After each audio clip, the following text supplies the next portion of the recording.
GST की जटिलता और अलग अलग टैक्स स्लैब से आम जनता हमेशा उलझन में रहती थी, लेकिन अब ये कहानी बदल चुकी है। सरकार ने जीएसटी प्रणाली में बड़े बदलाव किए हैं जो 22 सितंबर से लागू हो गए हैं, जिससे आम आदमी की रोजमर्रा की जिंदगी में सीधे सीधे बचत होगी। ये बदलाव सिर्फ टैक्स नियमों में सुधार नहीं, बल्कि हर परिवार के खर्च को आसान बनाने के लिए एक बड़ा कदम है। सरकार ने जीएसटी के पुराने स्लैब यानी कि 5%, 12%, 18% और 28% को खत्म कर 3 मुख्य दरें रखी है। इसमें जरूरी सामानों पर 50%, सामान्य वस्तुओं पर 18% और लग्जरी या हानिकारक वस्तुओं पर 40% जीएसटी शामिल है। इसका मतलब साफ है कि रोजमर्रा की चीजें अब पहले से सस्ती होंगी और लग्जरी और गैर जरूरी सामान पर टैक्स बढ़ेगा।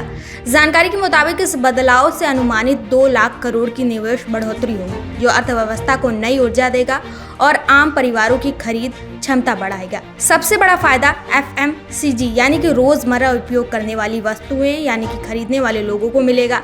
अब आपके बाथरूम के साबुन, शैम्पू, टूथपेस्ट जैसे जरूरी सामान पर केवल 5% टैक्स लगेगा। साथ ही मिठाई, बिस्किट, चॉकलेट, नूडल्स और अचार जैसी खाने की चीज़ों पर भी टैक्स कम हो गया है।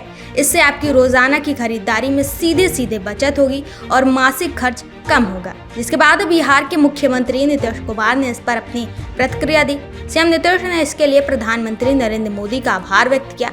मुख्यमंत्री नीतीश कुमार ने अपने सोशल मीडिया प्लेटफॉर्म एक्स पर ट्वीट करते हुए लिखा कि आज नवरात्रि के पहले दिन से पूरे देश में जीएसटी की नई दरें लागू हो रही हैं। अब जीएसटी की 2 मुख्य स्लैब 5% और 18% होंगे। जीएसटी की दरों में सुधार के लिए मैं बिहार की जनता की ओर से आदरणीय प्रधानमंत्री श्री नरेंद्र मोदी जी को धन्यवाद देता हूं। इस सुधार से पूरे देश के साथ साथ बिहार के सभी वर्गों को लाभ होगा। नीतीश कुमार ने आगे लिखा कि आम आदमी के लिए उनके रोजमर्रा के इस्तेमाल की चीजें अब सस्ती होंगी तथा जरूरत के सामान खरीदने के लिए उन्हें अब कम खर्च करना होगा।